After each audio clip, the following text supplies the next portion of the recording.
This is Mile High. Do I want to tell the story or do I want to show the message? You've got a lot of work to do between Mile High. The time has come where we can know we have a responsibility, an ethical and moral responsibility. We have to do it better in order to move people along. Above, down, inside out. If you get your mind right, it is not. It is a receiver of thought. Because love is my first technique. it's now time for the show.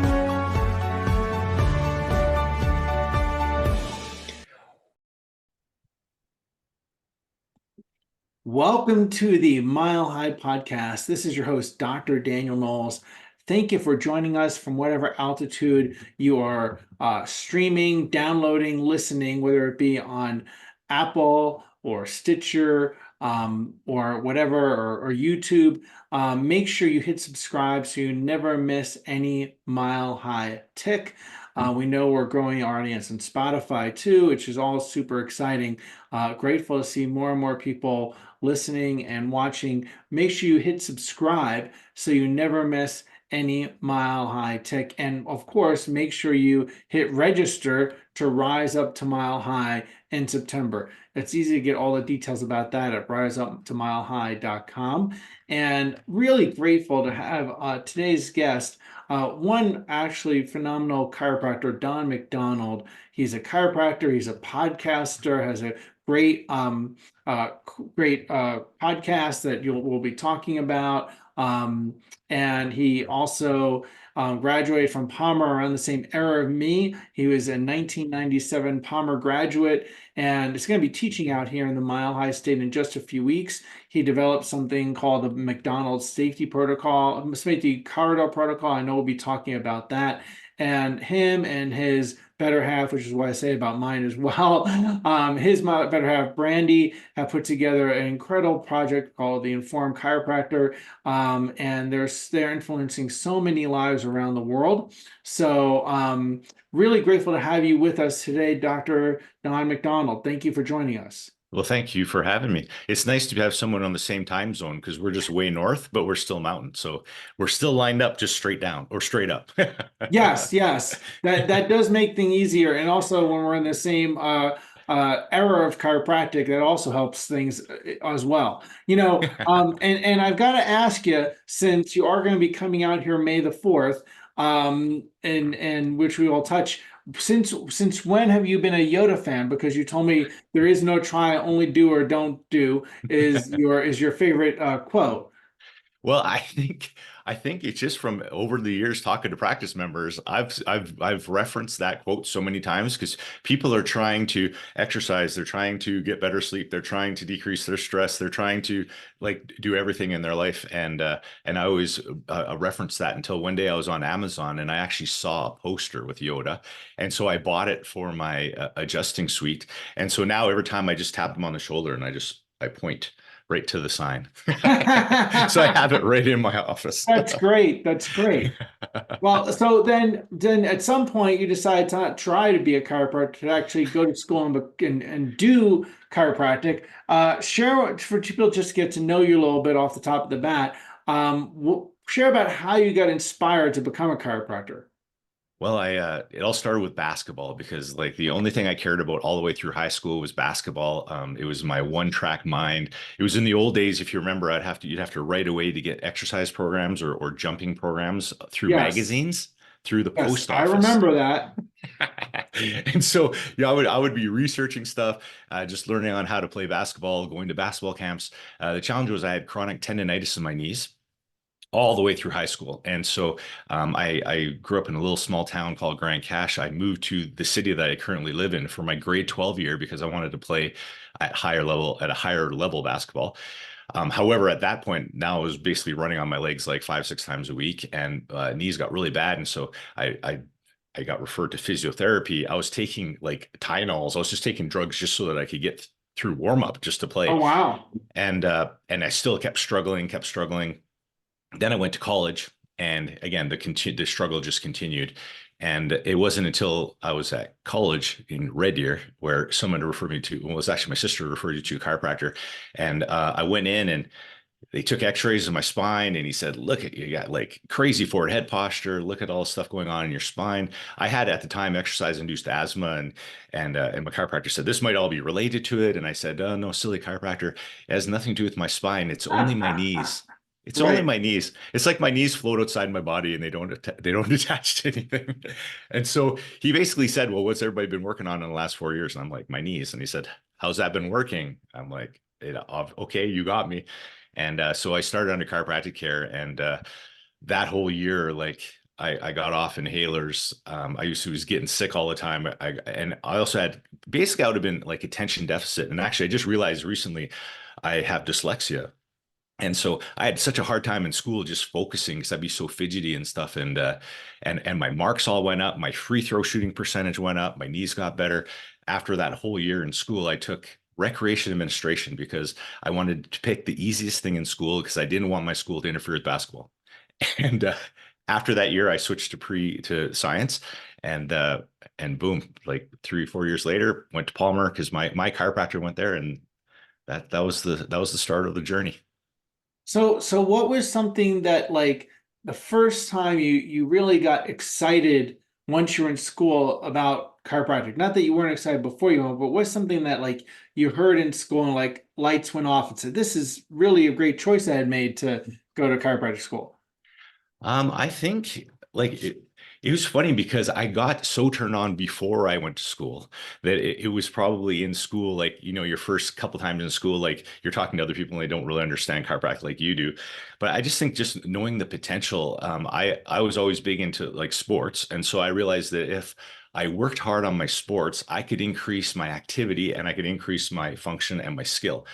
And I did not know that about my health. Like I thought your health was basically you just get it. It's like deck of cards, and it doesn't matter what you do. That's basically what it is.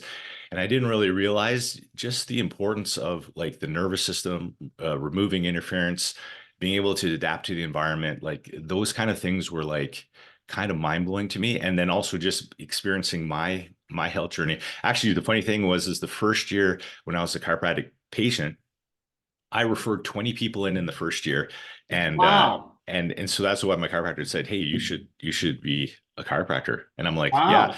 The funny thing was, though, after I graduated, I realized it was a lot easier with my personality. I'm more of an amiable personality, so I feel a lot more confident referring people to other people rather than referring to myself. Like, so when she got out, but yeah, I just fell in love with the whole idea of chiropractic. You notice that too. People do better at referring people to other people. That has to do with a little bit of sense of self. I'm aware of that with people too. So let me ask you with that. Tell us a little bit more about the informed chiropractor. What is that? Well, the informal chiropractic, like we put a program together like about 6 or 7 years ago called the Vitality Shift. And the whole idea is we wanted to be able to objectively measure improvements in function, because so many chiropractors we worked with knew that there's bigger benefits to chiropractic than obviously pain, like we were taught in school. But they just didn't have, like, they either couldn't explain it very well, or they didn't know how to measure it, or they just didn't have very much confidence in it. So in their mind, they knew the amazing things chiropractic had to offer, but the way they practiced it was more very mechanistic, and then it was kind of incongruent, and it was like super frustrating for them. And so we initially started off with the skills on objectively measuring function, so that when we do reevaluations, we're kind of showing the improvements of neurological function. And then just communicating. We had to learn that a lot of people are at different stages of their lives, and people learn differently. And so we had to find what is the entry point for someone to initially understand chiropractic care. Because usually when they come in, like, they don't really care about chiropractic. They have something going on with them. And it's our job as ninja communicators to be able to kind of quickly figure out what's important to them, and then be able to link our chiropractic story into their world, and what would it actually mean for them. And I always like the bad one where at the very beginning, I'd have my first visit was like an hour long, and it'd be like, back in 1895, and it would be like, you could see the eyes rolling back in your head, and then I'll just try to tell the story quicker, even though they've totally checked out. And so I just became a lot better at, like, initially getting that message to them, so they could find the relevancy of it.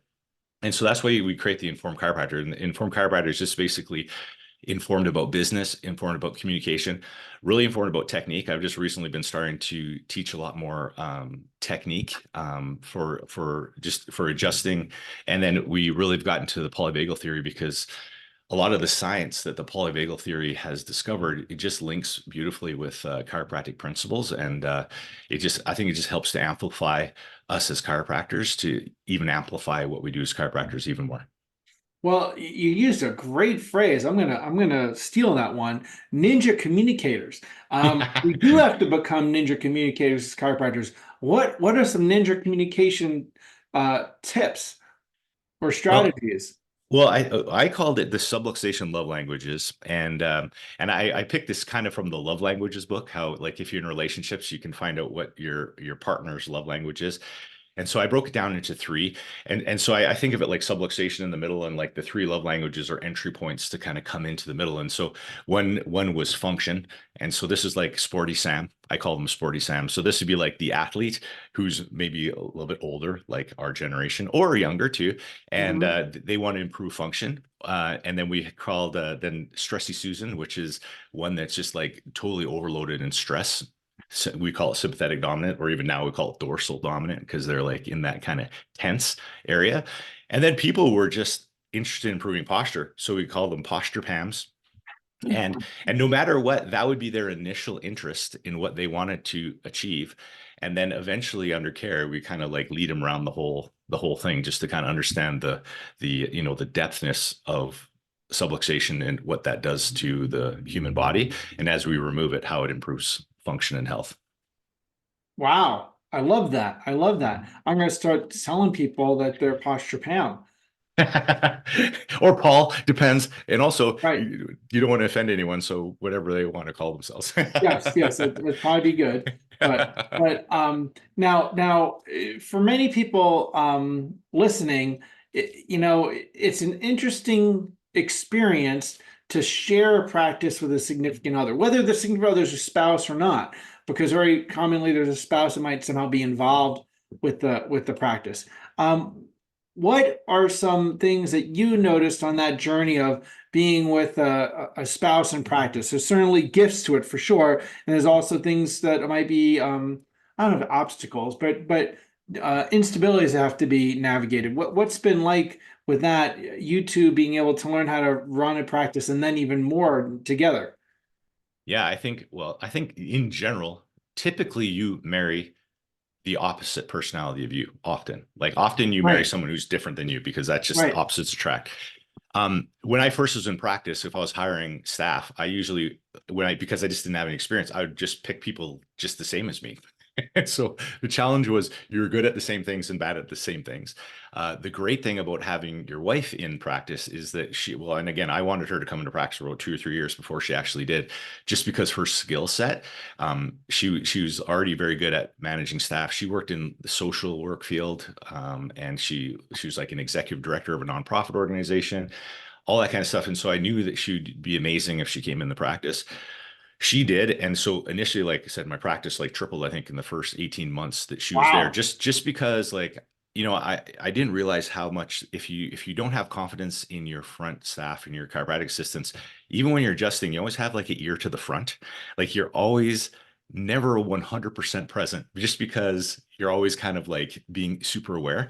And once she got in there, I could just shut that off, and I could just be 100% present, which just totally improved my focus in practice. I think the one thing is kind of nice is that, like, she's not a chiropractor, I'm a chiropractor. She runs the whole front, looks after the staff.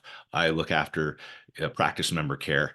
And so that is a little bit easier for us. But like, we had lots of challenges going through practice. And I think you just need to, like, we always have date night every week. We need to have like specific time for ourselves to be able to communicate and kind of work things out. And I think you just have to be realizing that you're gonna always have challenges and benefits, but we need to be able to sit down and be able to work things out. So I think just taking that time to have some grace, and her thing is her thing, my thing is my thing. We don't like overstep our bounds. We can give suggestions and stuff, but we realize that they're doing she's doing her thing, I'm doing my thing. We're working together for the same cause.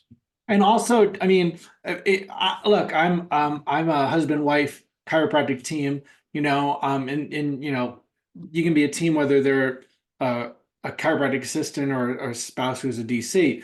Yep.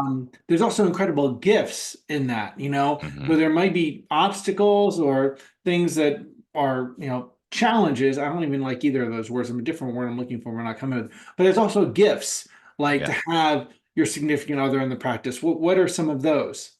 Well, I think, and it works out that both of our passions is chiropractic and helping chiropractors, and so those things align perfectly. So it actually is kind of, I think, in Think and Grow Rich, Napoleon Hill had talked about the best mastermind you can ever have is with your wife, and he talked about like Henry Ford and a lot of the guys coming up. You never really heard about that insane, powerful mastermind between a husband and wife, and Love and that. I found that was the hugest thing because we have each other's back. You trust each other. You want the best for each other, and then you hold each other accountable. And I think it's just a great way to provide an environment of continual growth with support and challenge along the way. But yeah, I've just found it a blessing. It's funny. I grew up in a family that had a small business, and so our whole family worked in the business anyway. So for me, it kind of felt a little bit natural because it's the family business. Right, right, right, right. And sometimes that's new, and sometimes that's to people, and sometimes it is a common thing. So Mhm. now, what do you had some changes? I mean, well, everybody had changes around COVID, but you had some Mhm. changes in things that you developed at that time. Tell me about the McDonald safety corridor protocol. Well, right as we went into COVID, you had this too because you have a coaching group too, and so you have chiropractors that you're there to help to inspire them and come up with ideas to keep them going. And COVID happens, everything shuts down. We're closed, I think, for about 8 weeks or something like that. Our office was closed. Coming back from that part, like I just noticed that people weren't the same. Like there was such a divide in the politics and health of ideas, and like there was so much divide in there that people came back. And I found that actually, because I actually adjust kind of a combination between manual and drops and use some instrument stuff and some light tonal stuff. But I found that a lot of people, we had to actually, the input into their nervous system, I had to drop it way down because a lot of people were a lot more sensitive than they had been before the pandemic had started. And this was about at the same time that we were watching this guy called Stephen Porges, Dr. Stephen Porges, who developed the polyvagal theory. And I started listening to this, and I'm like, holy cow, this sounds just like chiropractic. Like the guy, they have no idea what chiropractic is, but they're describing it Right, totally. right, And I'm like, and it started making lots of sense. And so I started doing, like, especially the hierarchy of the nervous system. What he found was the two branches of the vagus nerve. And we always knew about like sympathetic. We thought sympathetic's bad, parasympathetic's good. Our goal is to get everybody parasympathetic, and then we're all going to be happy, right, and all that right, stuff. right, right, right. And now there's like three phases. So it's like ventral vagal would be that parasympathetic place where someone's socially engaged and they're regulated, then fight or flight. Then we drop into a free state. And I'd done a lot of work with Dr. Michael Hall as well, because I'm kind of a pragmatic guy. Like I love the principles of chiropractic, but I also like to have some research or data or just understand the physiology so I can explain it better when I'm explaining why we're seeing the changes that we see in chiropractic. And Mhm. all of a sudden this started making sense because in the past, you think if someone's sympathetic dominant or someone's stressed, that you think that they're like losing their mind, they're grumpy, they're like rah, they're like intense. And so many people were just like shut down, like resting bitch face, no expression in their face. Right. And that was there where they're actually dropping down into that stress response, but not able to move. And that's what happens when you have lockdowns is you have danger. The world's dangerous. Other people are dangerous, even though the human imperatives to connect with other humans, that's the only way we can survive. And now we're told all humans are dangerous.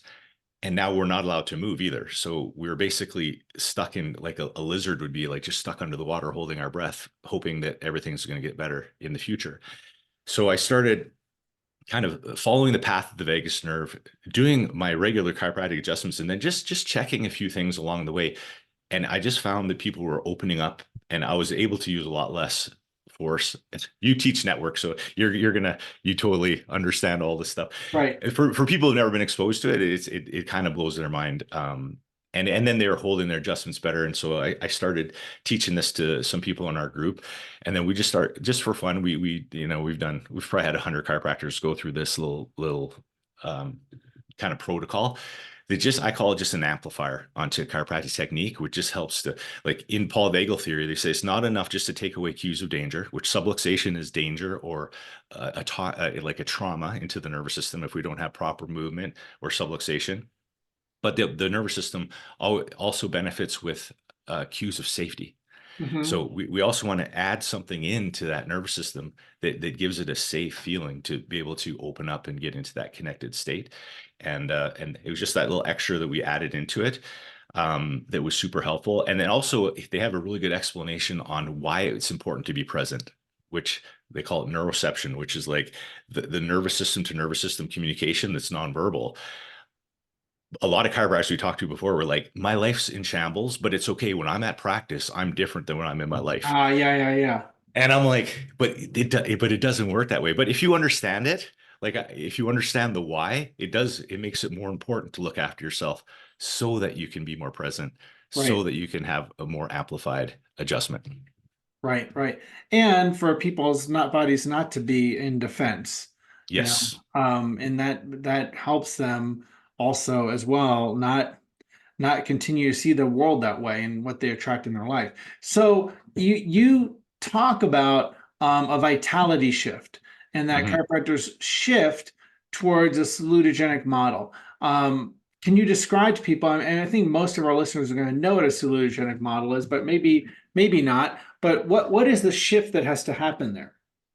Well, and this is the way I explain to practice members, because I always say it's kind of like a gas tank, and I think of a gas tank where you got empty on one side, full on the other side.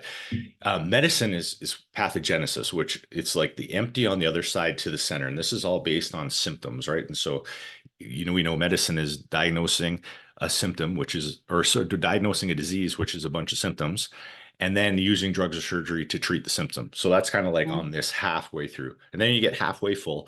Now we actually start building health.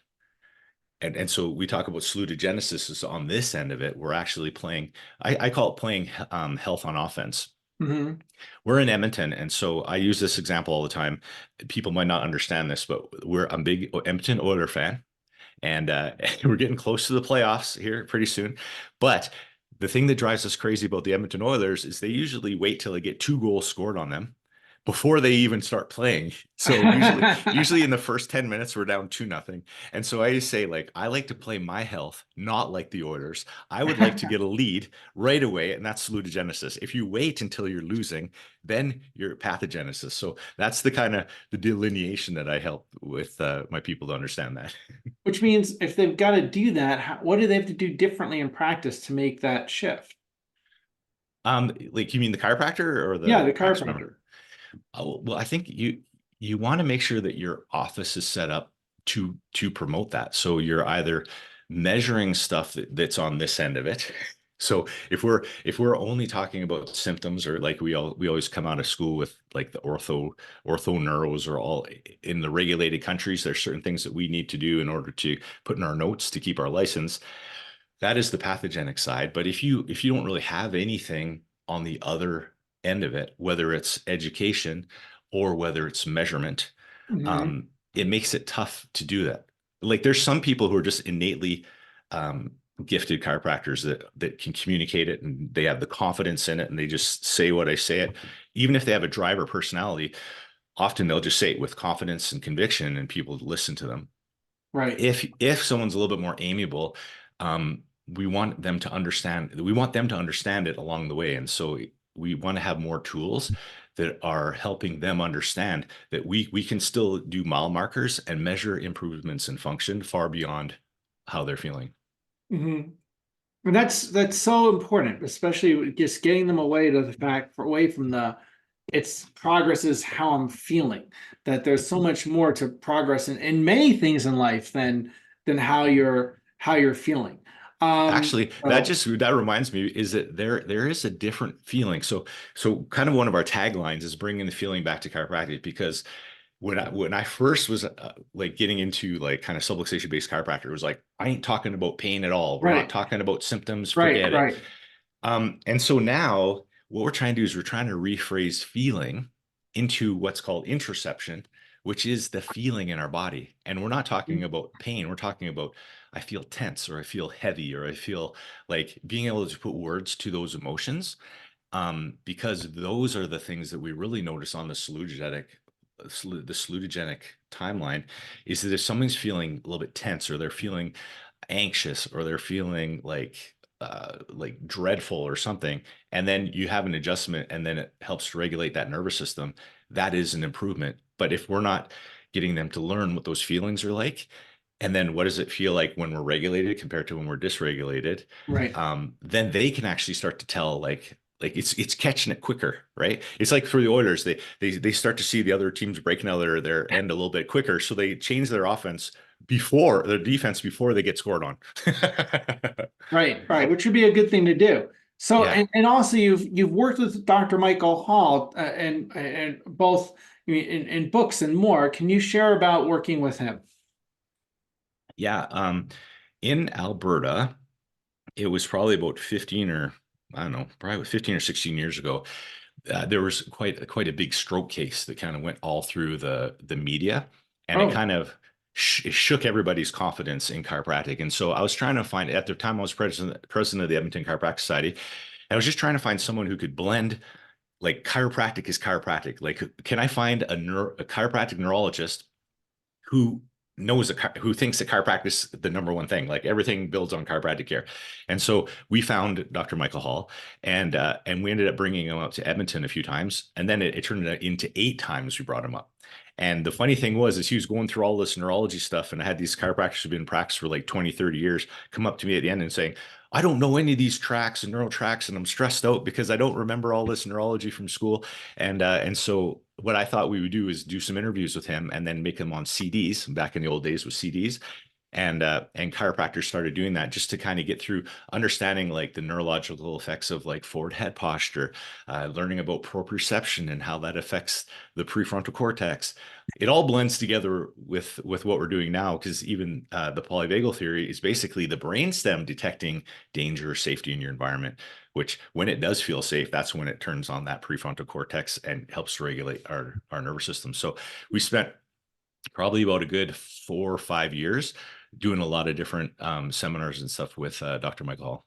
okay, great. And there's a few books you put together. Yeah, well, we did mostly with CD programs with him, and then I did a different book that was just tired of being sick and tired. We did it with a bunch of chiropractors. A lot of chiropractors Okay. have done that now, where they do like kind of a multi-authored book. And then the last one I did was the Underdog Curse, and I wrote that one myself, and that was just a book based on kind of my mentality that I learned. I don't know. It's just, I think it's from amiable personality that I felt a lot Ah, better.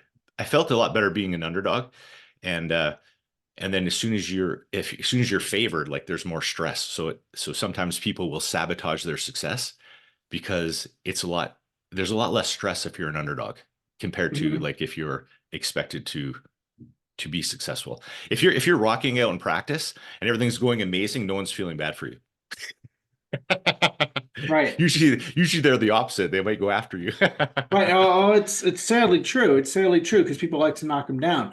Yeah. So with that, what really inspires you about the power impact we have as chiropractors? I think it's obviously the releasing the potential of a human being's health. But I do really like the whole power of, like, we'd created a hierarchy. This is even before I even knew about the polyvagal theory, and we talked about the hierarchy of vitality and just the different levels you go up. It'd be probably very similar to like network, I think, because you guys have a hierarchy as well.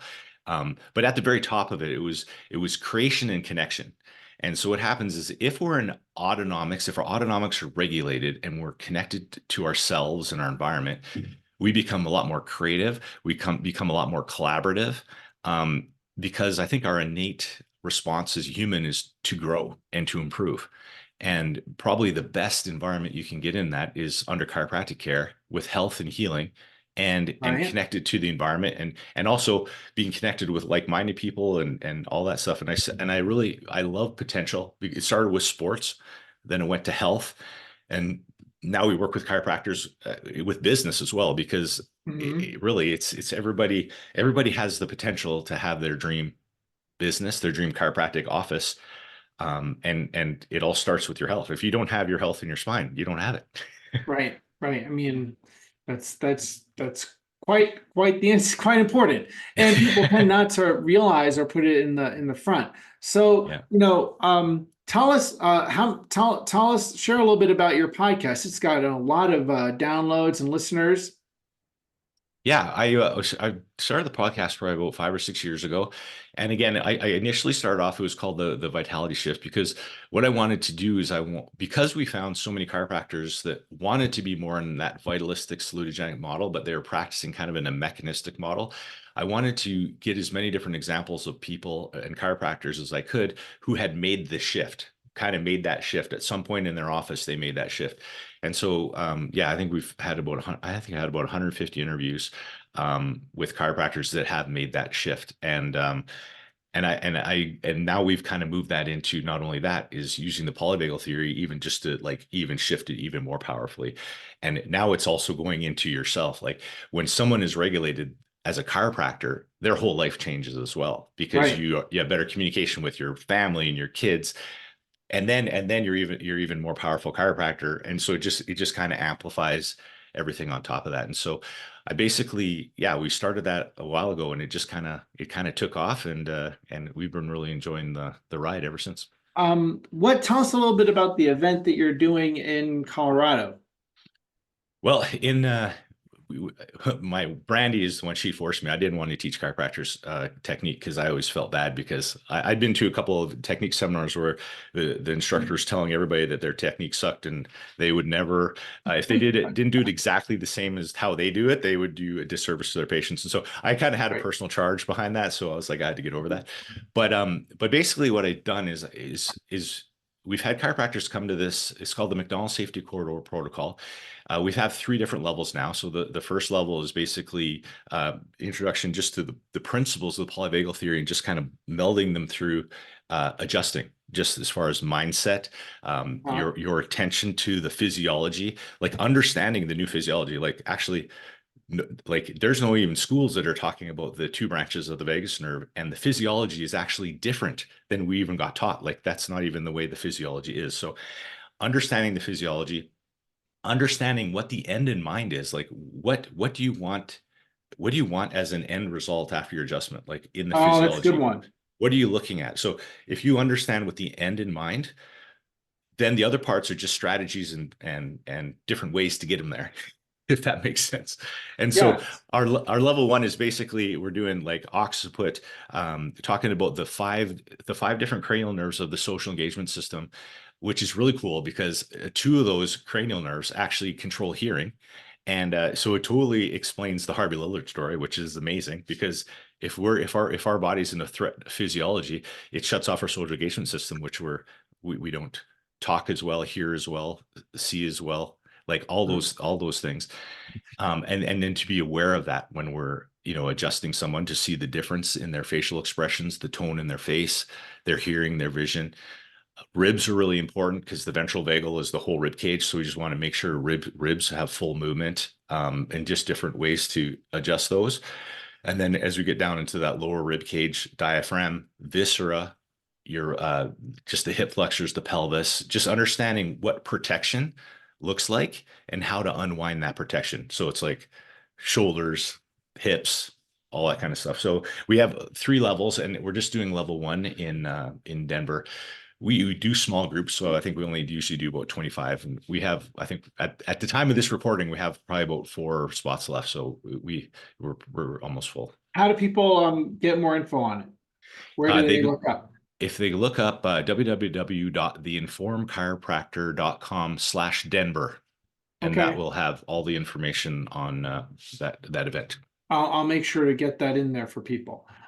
So then the next thing is, you know, you've been helping people for a while. And one of the things that's a touch point for me that I often get concerned about is, and new docs don't necessarily, I notice this is not something that sadly new docs or schools aren't even teaching them, which is that you actually have an outcome that you're assessing. You're some objective outcome that you're using to see that their nerve system is actually improved. What's an objective outcome that with what you're doing, you find that is really valuable for people to know that, hey, the person's nerve system is improving with what I'm doing? Well, like that, I do like them to have all their whatever techniques. So we have lots of different techniques. So whether they like do a leg check or whatever, I like to make sure, I personally like to touch the people.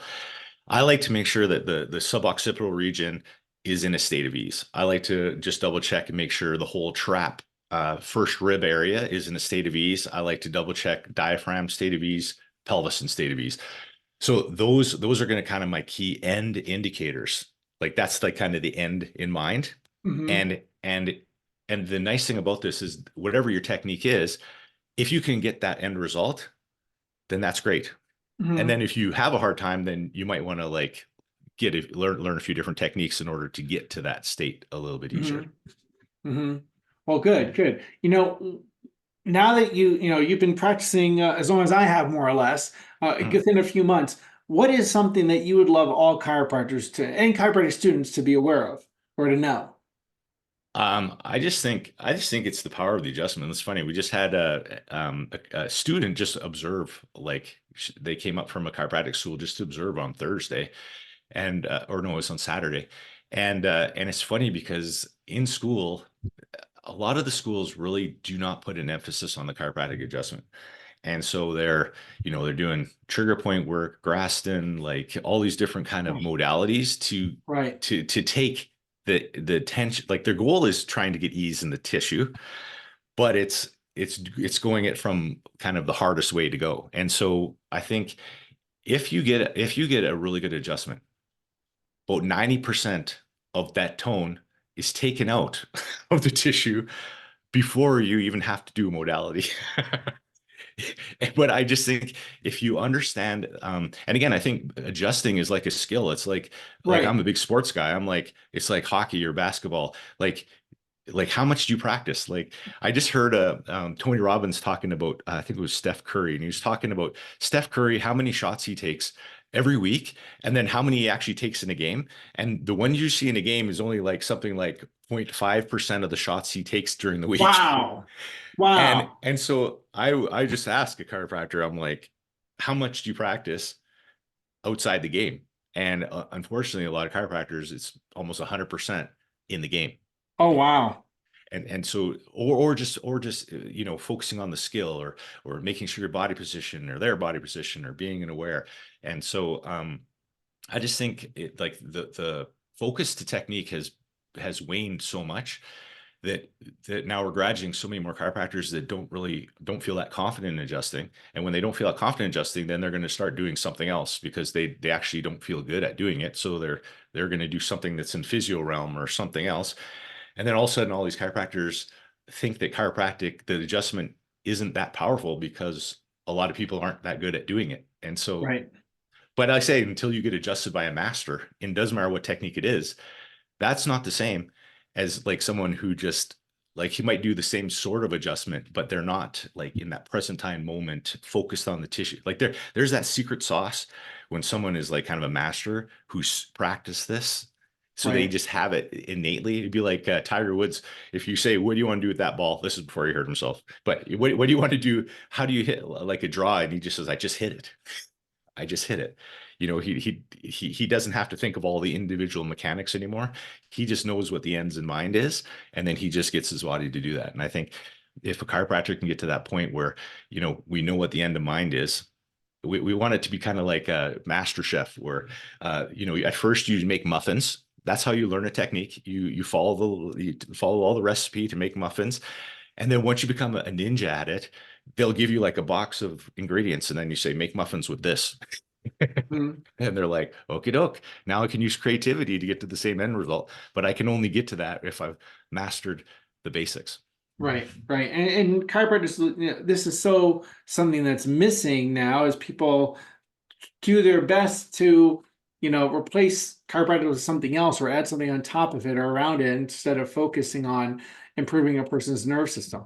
Well, I've got to commend you on doing what makes you happy and your practice members happy, which is focusing on real chiropractic and making sure people put as a priority their nerve system.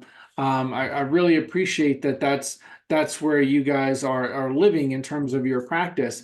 And again, with your podcast, with the book and the other materials, and now also for people to get in on attending the McDonald safety. I'm sorry, I said this again. Said that That's the okay. wrong one. Safety corridor protocol. I keep saying safety protocol, safety corridor protocol. Yep. It's really, again, having a very diverse things to help chiropractors impact more lives for the better Mhm. and up their game. Yes, well, thank you very much. Like that's just coming from another one who's doing the same thing. So there you go. Well, I appreciate that. So, is there any last thing that you'd like to tell chiropractors? I just think I was just doing a podcast the other day, and I was doing an interview, and I said, if you're stuck on a deserted island and you had a choice between having a medical doctor or a surgeon or a chiropractor, who would you pick? Oh, wow. Because I was just saying, just at this point in my life, like all I need is these two hands, and I can go anywhere in the world, and I can help pretty much anybody. Right. Like it's insane. Yeah, Like it's amazing. it's when you basically realize like a what a gift it is superhero you of have health. to be a chiropractor. Yeah. Yeah. Yeah. And so I think just understanding, like I'm still learning, and actually the great thing about this, and I don't know if you find this too, is that the more I teach technique, I even get better because I have to Oh, be of aware course. of what I'm doing and Of course. even more like conscious of it, and also ways to help other people if they have like especially we have a lot of women come to our seminars, and so I have big hands, and so learning how to be able to teach them with small hands or it's just being able to be adaptable. Is good. And it'd be like you said in golf, you have to learn how to shoot it from the rough and from the sand trap and from halfway around a tree. And Yeah, I truly. Well, I want to thank you for taking the time, to be on the Mile High podcast. I also want to thank you for taking the time to bring so many of your gifts to other chiropractors so they can impact more lives for the better. It's vital because humanity doesn't have the time. It needs us to help be crucial in that transformation of the planet. So I want to thank you for doing that so much. And also, everybody, if you're watching, listening, however it is you've downloaded, make sure you dial in Being at Mile High. Keep changing spines, lives, and minds with chiropractic, and you can rise up at riseuptomilehigh.com. Thank you so much for being with us, Dr. Don McDonald. thank you. I appreciate it.